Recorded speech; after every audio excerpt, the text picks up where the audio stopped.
Okay, thanks everyone. Sorry for the little technical interlude there. Let me just introduce myself. My name is Zangari. I'm CEO of a company called Quantellia. And my background and what we do may be a little bit different from some of the other people we've heard speak today. I'm an physicist from a long time ago. Been working as a software architect for a while as well. And with Quantellia recently, for the last few years, we've been working a lot building decision support systems, using machine learning and other techniques for a wide range of industries and dealing very much with sort of our business users and trying to give them the best sort of value we can for the data that they have. So rather than concentrating on, building our own algorithms and those sorts of things, what we try to do is say, okay, given that people have made these investments in data, is there some way we can figure out how to get the most value for that and some sort of formal techniques we can start to create to begin to understand, okay, how much, I don't want to use the word information, but it's the word that keeps coming into my head. How much information relevant to a given decision is there in this data? Because what we find is that once you get outside the sort of quantitative technical space and start talking to business users, they know that there's this great thing out there called big data and analytics, and boy, isn't that fabulous. And if you ask them what it is, they haven't got a clue, really. And if you ask them what they do with it, it's either, we want to wave some magic wand and make something happen, or they don't really know what to do next. And that's very frustrating for the quant teams who are looking for some sort of direction. And we often find that there's a significant kind of disconnect between what the business users are trying to achieve and what the quant teams are being directed to do and able to deliver. We hear stories like, people will say, oh, wow, we're going to build this great big database. And somebody will say, what's it for? I says, well, I don't really know. I've just been told to build this great big database. And we're going to do all these analytics on it. Well, great. What business problems are you trying to solve? Well, I don't really know, but I'm sure if we look in there, there'll be something really cool, which is, I'm sure no one's never heard that before, but every so often, we do. And obviously, that's not a good way to plan an information technology solution to anything. In fact, from my perspective, as I sort of sit back and look at where machine learning, analytics, data science in general is from a business perspective, I've got just enough grey hairs here to remember when we didn't talk about software engineering, we talked about programming. And what that meant was if you had a business solution, you'd get a bunch of programmers, you'd throw them in the room and say, okay, you guys figure it out. And you'd lock them away for 3 years and throw pizza under the door. And, 3 years later, you'd come out and they'd have built something which may or may not work. And almost certainly the requirements have changed since then. And of course, you spent $12 million that you've now effectively burnt in smoke. And there's lots of stuff about that. So we gradually put a discipline around the way we do software, or the way we did programming, and turned it into software engineering. And what I'm suggesting is that in some ways, again, this is my personal perspective, which is what I'm speaking to you from, I feel that there's a similar kind of need emerging in the way that we do data science. Everyone's very good at what they do, just like the programmers were all brilliant, Fortran writers or COBOL or whatever they were back then. They were all very good at that, but there wasn't that sort of overlying structure that says, okay, how do we make sure that we deploy those skills and get the best results that we can for the business? And again, a lot of what we found is where we can add a lot of value that's a bit unique to sort of the way we approach the world is in helping people understand, okay, here's the actual business value that's contained in this data. There are some things that you're doing, data activities, that are actually not informing anything of value in the business. Alternatively, there's some huge opportunities that you've got which you're not leveraging because you're not doing that. So how do I sort of make that mapping and sort of start to understand that and convey it in a way that end business users understand? So that's kind of where I'm coming from. Probably a little bit different from some of the things that you've heard before. But again, just a confession, I'm a mathematician at heart, so what I really want to do is come up with a mathematical framework that kind of lays this out, and I've got a slide on that I just gratuitously had to throw in, but I've tried to keep this kind of really accessible, so let's see how we go. So we've called this concept, agency. What do we mean by that? We mean that data by itself doesn't really give us anything or do anything. If I know, the number of average days of sunshine in Seattle a year, whatever number that is, I don't think it's a very big number, but then what does that help me? Well, it helps me if I understand what I'm trying to achieve and what we call levers I have, what actions I can take to make that, to actually achieve that. And once I know that, I can know how to start mapping relevant variables onto sort of the business things I have available to me. So what are our aims here?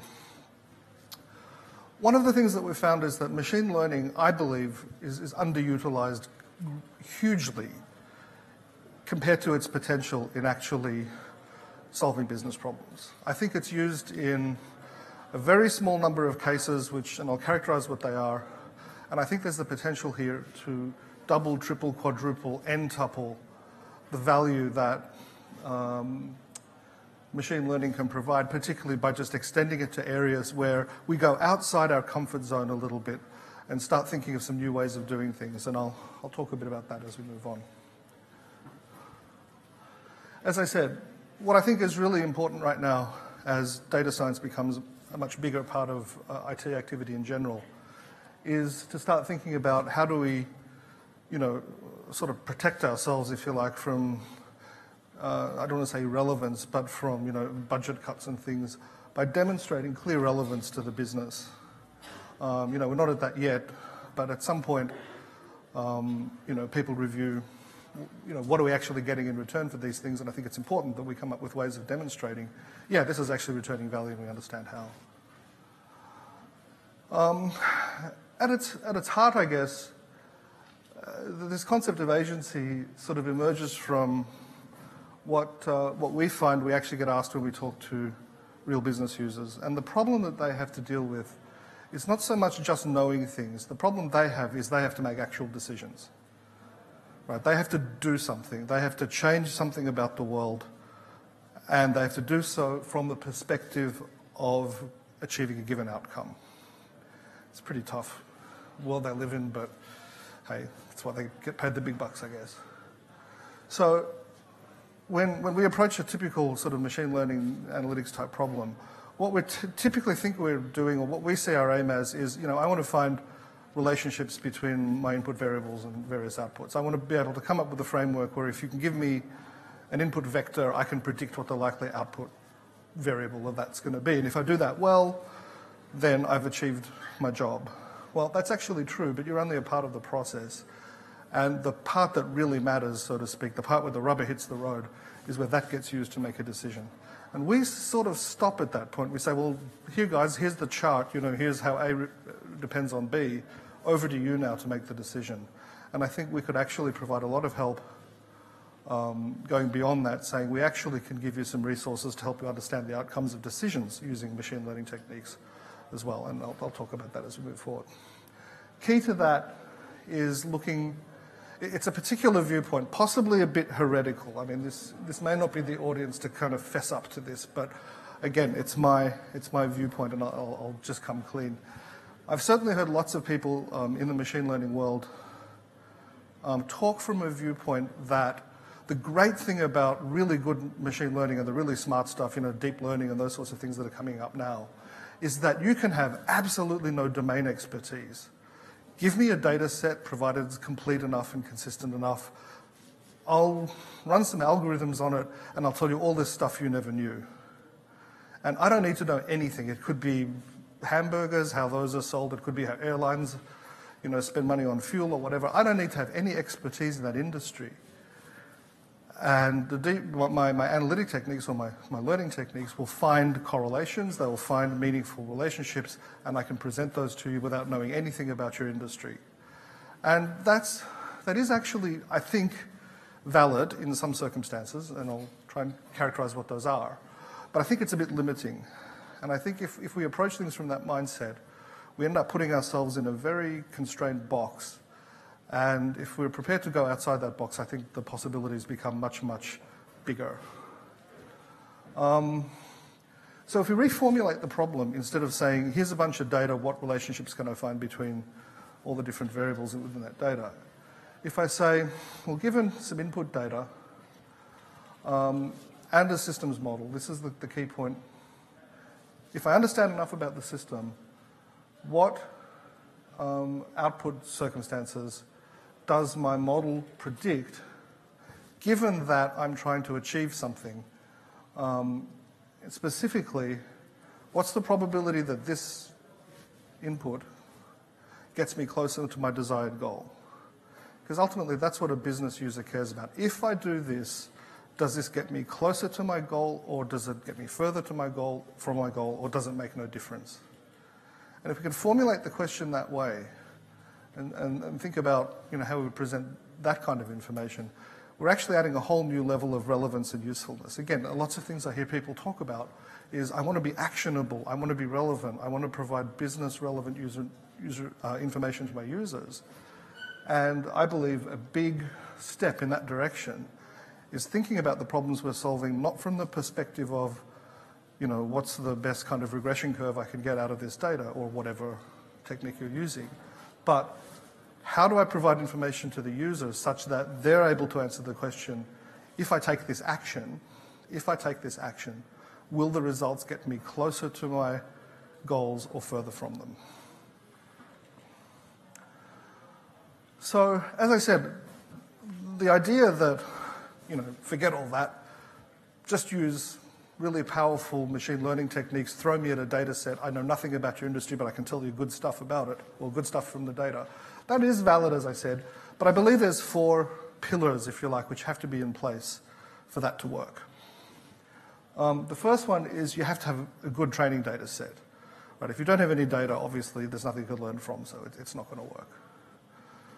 The second is that the system that you're making predictions about has to be stable enough both over the time frame that you're doing the learning and the time frame that you're doing the prediction. Okay? And that is often one of the things that trips people up the most.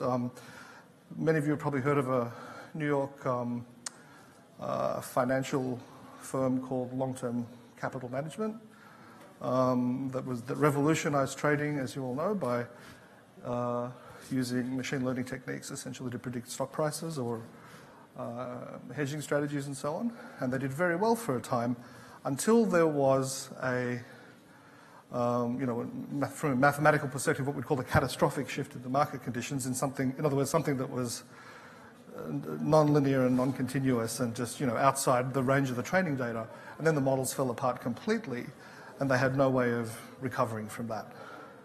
And it actually set back the concept of using machine learning quite a bit because people came to distrust it after that, which is another good point in that organizational trust is another really important thing we need to go for. And it's important that you understand the limitations of when machine learning is actually applicable, because if you go outside that, then people stop trusting you. The other point is that given that you've got the first two, you have to be able to capture input variables at the time you need to make the prediction, which we never think of and we think is trivial, but there are some important cases where this is not always the case. You don't always have access to the data that you need at the time you need to make the prediction. And the last thing is that from the data that you're working in, you have to have the right metrics for the size of the data set, signal-to-noise ratio, all of that sort of stuff to actually be able to pull the data out of it. Now, if you've got those 4 situations, there's actually a good chance that you'll be able to get some really good results using sort of blind machine learning, if you like. So I don't want to talk about that case so much because, that's very well understood and that's what lots of people are interested in. What I want to talk about is, well, what if one of those is not the case? What do we do? Do we pack up and go home and say, okay, well, it's time to get another job, or it's time to work on some more interesting problem that satisfies these criteria? I say no. I think there are ways we can push beyond this. I think there are ways we can extend what we do beyond this so that if we come to certain situations where this is not true, there's still a lot we can do. In fact, we can probably do just as well if we're prepared to do a few things. So let me talk about that. So what do we do if one of those pillars is not present? And I thought rather than talk about that in the abstract, let's talk about a specific case of this. This happens millions of times around the world every day. And it's the difference between commercial lending versus consumer lending in most big financial institutions. So if we look at consumer lending or management of consumer credit, that's your classic 4 pillars situation. There is so much data about everybody who's ever lived's credit history that companies can get from Experian and Equifax and the ratings agencies and so on. That there's just more data than you can imagine. The population, from this perspective, is large and stable. Consumers are very nicely classifiable by things like income level and job history and all that sort of stuff. It's brilliant for that. When somebody wants to apply for a credit card, it's very easy to ask them what their salary is, to look up their credit score. All of that's very simple. And it turns out that the models are pretty good at predicting credit risk. So brilliant. And as a result, most consumer credit is very, very highly automated. There's not a lot of people in the loop to do that. And, so there's a sort of a information processing model that basically looks like that. Whenever a consumer does a credit transaction, it goes into a data warehouse. That does a process called rating, which figures out how creditworthy it thinks the consumer is, and then that creates a credit score, which is accessible at the time of a loan application. Now, just a little aside, that system, of course, was invented by 2 guys, Fair and Isaac. And what I thought was very interesting about them was that they spent all of 1958 pounding the streets of New York, approaching every bank who would let them in the door to try to convince them this idea that, hey, maybe you guys should use data to qualify your credit policies. And out of everybody, only one bank actually listened to them and let them even talk to them. It wasn't until the late 60s that they actually started selling the solution. So back in 1958, this was a radical idea. Back in 1958, if you wanted credit, you sat down with the bank manager, and he thought if you were a nice, well, back then, man, I guess, with a good job, and he's known you for 20 years and all that sort of stuff, then yeah, you were creditworthy. Before then, or that was the way that credit was managed. Then yeah, these are the 2 guys who kind of revolutionized that, so I thought I'd just give them a little tribute here. But back to this. So consumer credit, very good 4 pillars kind of activity. Commercial credit is a whole different kettle of fish. And it's particularly so for small and medium businesses. We do a lot of work with finance companies, or banks in particular, who manage small and medium business loan books. And it's horrendous. Trying to figure out the creditworthiness of a small and medium business is a real black art activity. And I use this as an example because I think these guys actually, in the real living world, were faced with exactly the problem that I was talking about. But they're also very skilled and sophisticated data users. So I thought, let's look at what these guys have done and see if this is a template for how we can solve these kinds of problems elsewhere. So a lot of the kind of ideas behind what I'm presenting here have really come from the way these sorts of organizations have solved these kinds of problems. And I think there's some nice generalizability there. So, if we were to characterize the situation for small, medium businesses, there's usually not much data available about a given business, certainly nothing like a credit card. Dun & Bradstreet might be able to tell you some things or whatever, but it's much, much harder to get. Unlike consumers, where you can get a pretty good idea of a consumer's credit worthiness by how much do they earn and how much debt do they have and all that sort of stuff. With businesses, it's really much, much harder because they're much more dependent on the business cycle. They grow very quickly, they shrink very quickly. There's all sorts of really volatile, turbulent things that go on that change the credit characteristics of the business, and it's just much harder to figure out. The other thing that makes it incredibly complex is that, again, with a consumer, usually if you want a credit card, I'm just interested in your income and your credit history. I'm not interested in what your sister did or what your mother did, unless they're explicitly going guarantor for the loan, but usually that's not relevant.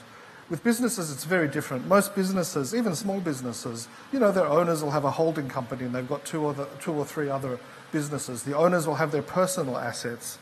There may be all kinds of relationships around that business that mean that the collateral pool, if nothing else, is actually very, very complex. And it's not just, what assets does the business have that we can put up as collateral against the loan, or give me information about the creditworthiness of the people applying for the loan. It's much, much more complex. And if you try to get all that in data, the relationships are so complex, it will be very, very difficult to reliably apply machine learning techniques, I think, to come up and sort of pull all that out. I don't know anyone that's done that successfully. It's used as part of the process, but the simple idea, as I said before, of just throwing a machine learner at the data set and extracting the relevant relationships, I just don't, I've never heard of that working in this particular case. So fully automated credit ratings is really rarely used. What they actually do is use what I'm referring to as agency. They sort of, I guess one way of looking at it is agency is like machine learning, but from the decision maker's point of view, and also willing to get your hands dirty on what the actual semantic model that you're working with really, really is. So the first part of it is to say, okay, let's decompose what the application process looks like. And the very first part of that is to define my objective. What's my objective as a loan officer? I want a profitable loan book. Ultimately, that's what I'm trying to do. My loan decisions should be such that overall my loan book is profitable. When I'm making a given decision, what do I have available to me? I have, in this case, and I've simplified this a little bit, but you get the idea.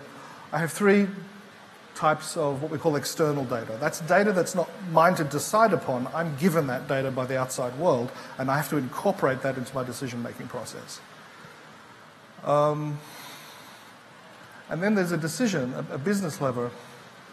Do I grant this loan or not? And in fact, there can be other business levers too associated with that. What interest rate do I charge? What term do I offer? And so on. I'll get back to that in just a minute. But essentially, this is the process. I've got to integrate data from the outside that I can't change with the things that I can change. And I need to understand how, as I change my loan decision, or as we'll see later on, if I change things like interest rates, how does that all interact with what's coming in from the outside? And how do I know that that's giving me a profitable loan book?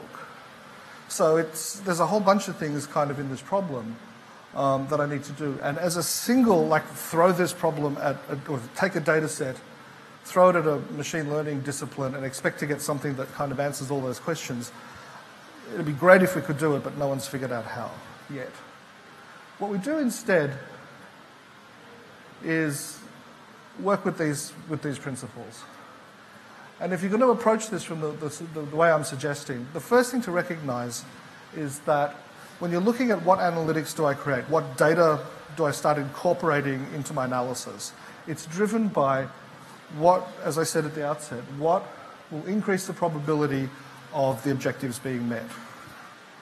Which raises the question, well, what do I mean by the objectives? What's an objective in this case? How do I actually qualify that? And what we mean is that there's a set of possible outcomes to every action. Okay, and we can write each of those down. Sometimes it's a continuous distribution, sometimes it's discrete, but whatever. There's a bunch of outcomes. And what I want to know is what's the favorability? How do I regard each outcome as favorable or not? So in the case of the bank loan, there's really two outcomes we'll consider, let's say, which is, does the customer default on the loan, or do they pay it off as per the loan contract? Those are really the only two outcomes, which is nice and simple. It's a nice binary, discrete, simple thing. And in this case, there's basically one favourable outcome, which is that they pay it off on time, and there's an unfavourable outcome, which is that they default. Now, in other situations, you can have a more, you can have a distribution and think of that as a continuous function that maps every outcome to a, how favourable is that, and that's how you could deal with sort of continuous varied things. Now, So to drill into that a little bit more, the ultimate outcome is, in this case, the ultimate outcome is do they default or not. One of the biggest determinants on that, well, not the determinant, the determinant of that is the probability of default. So I could be a banker and I could say, well, my favorable outcomes are that no one ever defaults on a loan. All my loans are going to come in on time. The problem is the number of people you could lend to where you can more or less guarantee that that's the case is a tiny, tiny segment of the market. And, you're not going to do much business doing that. And if you do, the interest you can charge is almost nothing also because there's no risk. So it's not a great business. So what I have to do is figure out what's my risk tolerance, right? How favorably disposed am I to different levels of probability of default? So there's some limit beyond which I'm just not prepared to go. But for each number, I want a certain percentage of my loan book to come in at that number. Right. So in this example here, in this example here, there's a curve there that says, the 0 is the ideal. I'd love that. That's very favorable. But my sort of relative propensity to accept different levels of probability of default sort of tails off like that. So there's a level at which I'm reasonably okay, but then it goes down pretty steeply. And if you're more than 10% likely to default on your loan, I don't want to do business with you. Now, in actual fact, there's another thing that determines this, which is it's not just probability of default, it's also the size of the loan. If the loan's quite small and 10% of them default, okay, I can factor that into the way I do business. For really, really big loans, I'm much less amenable to any of them defaulting. So in actual fact, this is a two-dimensional thing, and if we sort of look at what the surface looks like, it kind of looks like that. So if I stop the nice animation there, we just hold it still. As the loan amount is very small, which is the face closest to the screen, we've got basically that curve. But as the loan amount gets larger, the preference for a default goes down very quickly, and it's sort of, you get a surface. Now that surface is really important. That's your favorability surface. And that determines which outcomes are acceptable and which ones are not. And as we solve the problem, go back to what we're looking at here, I can input the various things on a loan application, the type of business, the loan amount, the probability of default that we were looking at, and now come up to the second principle. That was all too complicated to do in a single hit. We just can't do it. So what we do is we have to bring in some domain knowledge to say, okay, I know how this system works. And if I reduce it to a model that I understand, what I've now got is a lot of simple relationships where I can use machine learning in the four pillars sense. So the basic idea is, it's a reduction idea. I'm a physicist, that's how we solve problems, right? We start off with a big system that we don't understand, we decompose it into smaller systems, and then that's how we understand it. Well, we do the same here, and we keep going until we end up in a situation where machine learning actually can solve each of these problems, and we understand how to stitch the whole thing back together. That's a really powerful technique. Lots of people use it, and I think it's something we should formalize as a sort of standard approach to solving complex problems that are too complex for just machine learning alone. So let's look at this here, and let's look at it from the perspective of what interest rate do we charge along with the loan. So here's where it gets kind of interesting. What I've got there on the bottom is the interest rate spectrum, if you like. This is the range of values. And I've got learning data in that yellow cloud. I've been able to actually, train a system to make reasonably good predictions on probability of default based on interest rates that are within that cloud. So if somebody comes up with an interest rate, or I want to test the probability of default of an interest rate within that cloud, I've got a reasonably good measure of what that will be. So for example, if I were to look how the management team's experience affects the likelihood of successful loans at a given interest rate, I can say, sure, there it is. There's the distribution of management experience for that interest rate. And yeah, some of them work, some of them don't. Management experience actually looks like a pretty good predictor, or at least one of the components of a predictor of whether a business will default or not, because it distinguishes loans which are above the curve from loans which are below the curve, right? So it's a good predictor. But what happens if I've got a second interest rate? well, my training data is no use now. Right? Or, I mean, I could just extrapolate beyond it, but I'm kind of flying by the seat of my pants. And that's risky, and that's dangerous. But underneath that, we also have the dynamic model of how these loans work.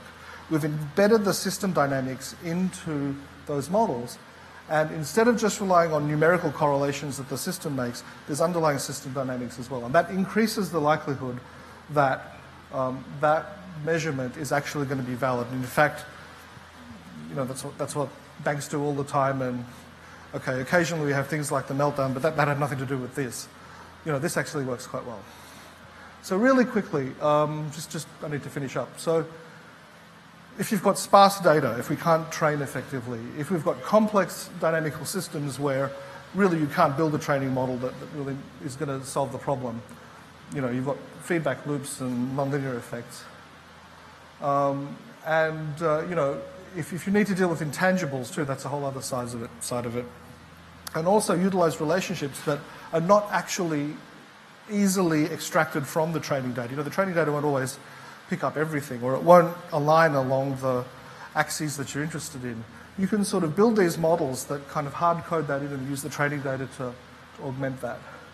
And I said I was going to do a math page just to sort of finish up. The way we think about this is, at least I do, is it's analogous to information theory. So if we look at the information that's associated with a population of symbols, let's say, it's a standard information measure, it's just the entropy of the symbol set.